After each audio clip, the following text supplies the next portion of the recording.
ke lingkungan lebih 60 dah masuk jadi warga emas.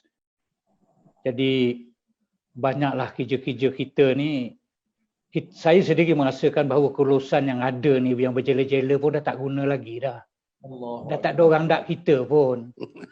Nak minta orang nak interview pun orang cakap, you are overqualified, you are too old, awak dah tua kan. Ha? Jadi apa yang ada? Yang perlu kita minta pada Allah.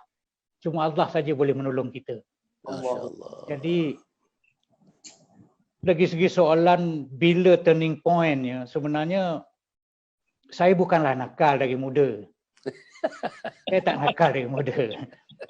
Kalau ada rezeki saya selalu buat derma dah, sehinggakan saya dapat mendirikan sebuah pesantren di Indonesia.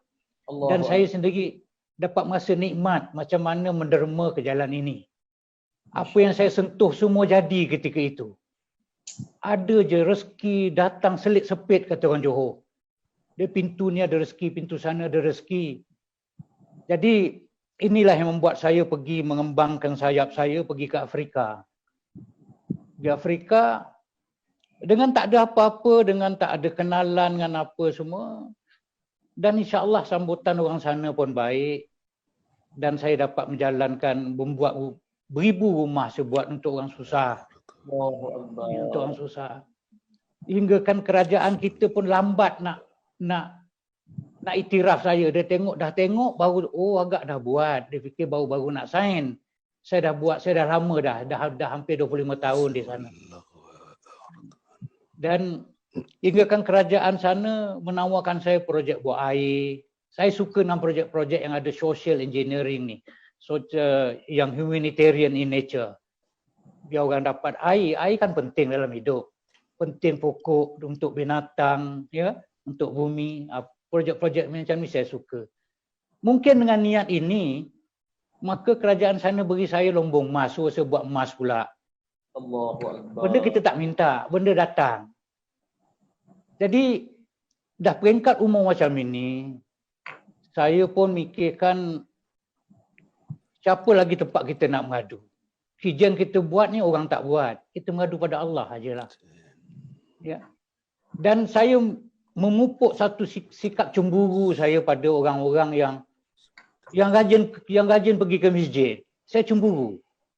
Saya cemburu pada orang boleh pergi ke masjid waktu subuh. Itu saya cemburu. Orang boleh mengaji Quran dengan apa? Dengan mudah. Itu saya cemburu. Jadi apa saya buat, dan Datuk Dr. Hassan pun tahu, saya duduk di Masjid Al-Ghufran, situ ada hotel. Ada kamar musafir, saya sewa di situ, dan tiap-tiap malam, tiap-tiap pagi saya dapat pergi subuh, tiap-tiap waktu saya dapat pergi masjid. Ini waktu saya di Malaysia. Saya gunakan waktu saya di Malaysia ni dan umur macam ini, saya gunakan supaya saya dapat banyak ke masjid, boleh mengaji. Kalau saya susah, saya jumpa imam, saya bertanya. Dan di situ saya belajar. Kadang-kadang Datuk Hassan pun saya tanya, Tok, macam mana nak menyebut ayat ni, Tok? Ini nak mati kat mana, Tok? Itulah saya punya. Saya belajar segitu. Sebab dulu sekolah agama ada di Johor, tapi oleh sebab sekolah tu ada pagi petang, lepas darjah 3 masuk jam 4 sampai pukul 4 saya sekolah belah petang. Jadi saya tak dapat sekolah agama. Cuma tahu ayat-ayat mukadam yang untuk dibuat di semayang saja. Itu saja. Tapi banyak salah. Bila jumpa Datuk, saya tanya, Tok, ini tahiyat ni macam mana baca? At-tahiyatul ke, at-tahiyatu ke, yang kami belajar at-tahiyatu, mubarakatu, salam, semua tu. Tapi bila dah jumpa Datuk Hassan, saya tanya, kata dia, tus tu, kata dia. Jadi, saya belajar situ. Inilah saya belajar cara ini. Saya tidak ada sekolah agama cara formal. Saya belajar di atas kesedaran. Saya cemburu pada orang boleh mengaji Quran. Saya cemburu pada orang boleh pergi masjid setiap waktu, dan terutama bangun subuh pergi ke masjid sembahyang subuh. Ini saya cemburu. Sehingga, dan kalau boleh saya satu peringkat ni, saya ingin sangat, saya nak memupuk diri saya supaya rindu pada masjid. Allah. Sebab tu saya duduk di masjid. Dan orang semua tak percaya saya duduk di masjid. Saya sewa dah berbulan-bulan dah saya duduk di masjid supaya saya tak lepas daripada masjid. Di Zimbabwe, di Afrika, ialah ada lahan budak-budak Melayu dan kita praktislah, kita berbaik-baik dengan alim-alim ulama di sana. Dan saya pernah pergi di Afrika sama Datuk Hassan, saya kenal kanan Mufti Ming, bawa di sana, dan adalah kita derma. Saya nak berdakwah, saya tak pandai. Mungkin saya dari segi action saja, dari segi tindak laku. Ada satu masyarakat, ada satu kumpulan yang suka buat dakwah dan beri makan pada orang-orang susah. Situ yang beri makan tu saya masuk campur. Dan ramai yang masuk Islam. Orang perempuan masuk Islam. Dan ramai yang bukan Islam dah mula datang mengendek untuk masuk Islam. Allah. Mungkin dia nak makan, tapi dengan cara itu, dia dapat makan tiap-tiap bulan, kita kasih dia kasih barang-barang dapur lah. InsyaAllah cara saya berdakwah macam tu. Tapi untuk saya nak mengeluarkan hadis ke apa, berhujah dalam dakwah, saya tak pandai. Itu saya terus terang. Cuma kalau boleh, saya sekarang ni dalam peringkat untuk mengajak diri saya supaya rindu pada masjid. Allah. Itu sajalah buat setakat ini. Ya. Terima kasih Dr. Hassan Muhammad Ali. Saya rasa saya mendengar pada malam ni amat sebab. Saya nak mengulas apa pun jadi macam buntu seketika. Tuan-tuan yang dirahmati Allah. Bayangkan apa yang beliau kongsikan bersama dengan kita. Masya-Allah. Ini semua ni tuan-tuan, kita boleh cakap tuan-tuan, tapi kita nak berbuat. Ya Allah. Dr. Hassan Muhammad Ali. Ya. Orang melakukan kerja amal bakti ni bukan orang yang sekadar diiktiraf ulama semata-mata. Bukan ustaz sahaja, bukan imam masjid. Bayangkan tuan-tuan, kalau seorang guru agama yang menyampaikan pelajaran agama ada bahagian baik. Tapi orang yang jadi engineer, yang buat empangan, yang mereka empangan, yang menyalurkan air, orang yang kerja bahagian elektrikal tu tuan-tuan, mereka memikirkan macam mana dapat menyampaikan kepada masyarakat. Air sampai kepada orang ramai, orang ambil wudu, mereka membersihkan diri, itu tak ada pahala tuan-tuan. Bayangkan macam mana tadi bila saya tanya tentang soal turning point itu bermula, beliau kata ada kesedaran. Tetapi dalam masa yang sama hambatan duniawi pun datang. Tapi dalam masa yang sama keadaan diri dan hidup pun juga menuntut untuk sesuatu ke arah yang amat penting dan hebat.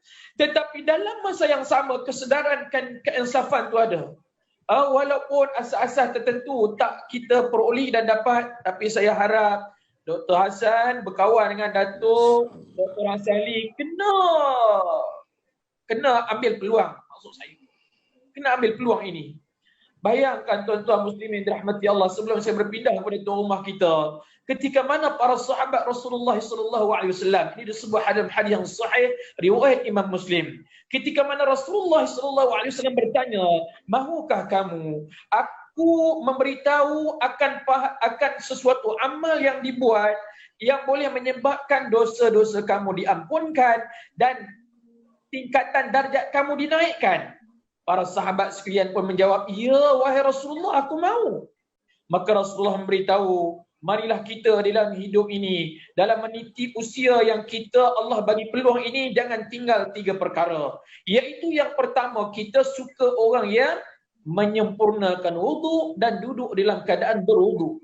Allahu Akbar. Kalau itu satu keadaan. Yang kedua tuan-tuan, seseorang yang apabila dia nak dan suka mengunjungi rumah-rumah Allah untuk bersolat sembahyang fardu 5 waktu. Tuan-tuan, orang hari ini berebut-rebut untuk solat fardu Jumaat sahaja semata-mata. Berkelahi bergaduh dengan ahli dan kuasa, tak dapat tempat dalam keadaan suasana PKP ni tuan-tuan. Tetapi solat fardu 5 waktu, masjid dikhabarkan tak mencapai tahap 1/3 yang dibenarkan ketika mana solat fardu Jumaat, tuan-tuan. Bagaimana Dr. Hassan Ali sampai kata tadi, oh ya Allah, kalau nak fikir nak sewa hotel yang memang kebetulan hotel yang ada dalam Masjid Al-Ghufran tu pun saya tahu, sampai nak fikir nak boleh dapat bahagian ambil solat fardu 5 waktu ini.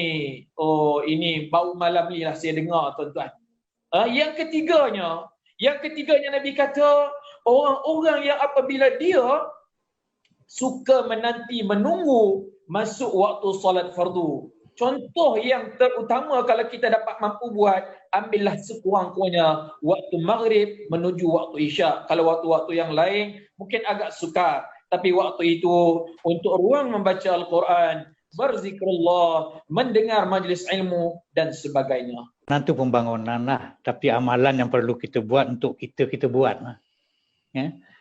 Okey, saya ambil contoh. Saya nak cerita lebih pun benda ni takut menimbulkan seolah saya memuji diri. Tak elok pula. Rezeki dan nikmat yang saya dapat ini hari adalah daripada hasil doa-doa orang yang pernah menjamah rezeki saya. Rezeki yang Allah beri pada saya. Sebab dari muda saya selalu menyumbang. Saya bisnes saya buat, tapi kerja sumbangan saya buat. Macam contoh pesantren di Probolinggo, Surabaya, saya buat 12 tahun saya menyumbang sikit-sikit. Akhirnya dia jadi. Dia jadi sehingga kawasan tu dipanggil atas nama saya, wilayah Hasan Ali.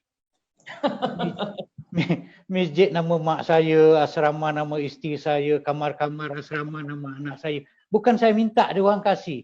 Tapi yang besar, yang banyak dapat nikmatnya saya. Segala apa saya buat jadi. Jadi bisnes saya jalan, amal ni saya buat. Dan tidak ada politik. Orang sana betul-betul dapat duit, tak ada nak kisah mengisi cat warna hijau ke, nak cat warna biru ke, tak ada. Ya, tak ada benda tu semua. Tak macam satu masjid di kampung saya buat, kubahnya hijau, besok orang politik ni pergi naik ramai-ramai ngecat jadi biru. Jadi benda-benda macam tu. Jadi kita nak buat benda ni cari ikhlas. Ikhlas ni bukan senang.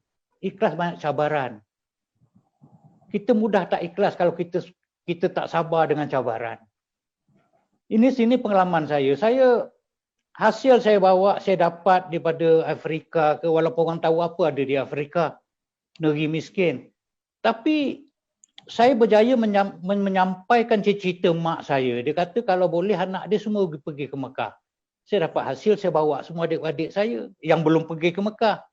Mungkin dengan doa-doa dia orang, rezeki saya baik, akhirnya semua adik-adik saya 14 saya bawa. Mungkin dengan doa-doa dia orang, laki bini, anak beranak semua saya bawa. Sehingga kan mak-mak saya, sehingga sampai 12 lah saya bawa. Tapi kalau saya nak cerita seolah saya macam memuji diri, hilang pula saya punya ini kan. Jadi benda ni semua yang kita dapat sekarang ni, yang saya rasa nikmat rezeki yang saya dapat semua hasil daripada doa-doa orang yang pernah menjamah rezeki yang Allah kasih pada saya. Itulah dia. Jadi saya tak bimbang saya pergi Afrika ke, pergi mana ke, orang cakap tak bahaya. Kata saya kalau kita serahkan diri pada Allah, niat kita baik, insya-Allah orang ramai nolong kita. Dan ternyata ramai orang menolong saya, semua nak menolong. Walaupun dia orang hitam, banyak orang tak percaya orang hitam ni suka menipu. Tapi dengan saya, insya-Allah tak ada, so far tak ada bahaya, semua nak menjaga saya. Yang baik semua nak kasih pada saya. Jadi saya rasa benda-benda ini semua daripada hasil doa kawan-kawan, saudara mara yang pernah menjamah rezeki yang Allah kasih pada saya.